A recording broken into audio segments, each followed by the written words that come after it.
ঢাকার ধামরাই উপজেলার সুয়াপুর নান্নার উচ্চ বিদ্যালয় মাঠে শুক্রবার বিকেলে অনুষ্ঠিত হল জাতীয়তাবাদী বিএনপির যুবদল ও ছাত্রদলের আয়োজনে এক বিশাল জনসভা।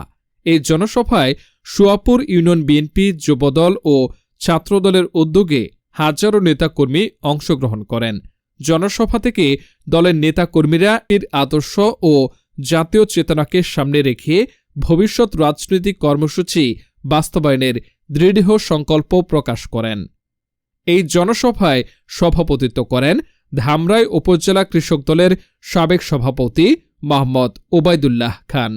প্রধান অতিথি হিসেবে উপস্থিত ছিলেন ঢাকা জেলা যুবদলের সভাপতি ইয়াসিন ফেরদৌস মুরাদ। তার বক্তব্যে তিনি বলেন, দেশে গণতন্ত্র পুনরুদ্ধার ও জনগণের অধিকার প্রতিষ্ঠায় বিএনপি যুবদল প্রতিটি স্তরে শক্তিশালী হয়ে উঠবে। বিশেষ অতিথি হিসেবে উপস্থিত ছিলেন ধামরাই উপজেলা বিএনপির সাবেক সাধারণ সম্পাদক অধ্যক্ষ এম.এ. জলিল, ঢাকা জেলা মহিলা যুবদলের সাবিনা ইয়াসমিন এবং সাবেক সহসভাপতি ঢাকা জেলা যুবদলের ইবাদুল হক জাহিদ। প্রধান অতিথি ছাড়াও অন্যান্য বক্তারা জনসভায় উপস্থিত নেতাকর্মীদের উদ্দেশ্যে বক্তৃতা দেন এবং বিএনপির নেতৃত্বে দেশের স্বাধীনতা, গণতন্ত্র ও জনগণের অধিকার প্রতিষ্ঠার লক্ষ্য দৃঢ়ভাবে ঘোষণা করেন। এই ইউনিয়নে ধামরাই থানায় বা কোথাও কোনো জায়গায় আমরা একত্রিত হতে পারি নাই। এর জন্য আজকের এই সমাবেশ।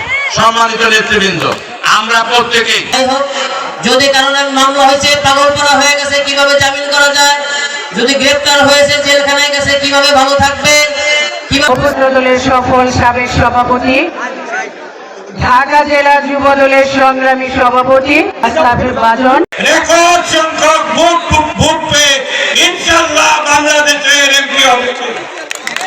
আপনাদের জাতীয়তাবাদী সভাপতি জিন্দাবাদ, রাষ্ট্রপতি জিয়াউর রহমান অমর হোক, দেশ বেগম খালেদা জিন্দাবাদ, আগামী দিনের রাষ্ট্রপতি তারেক রহমান জিন্দাবাদ।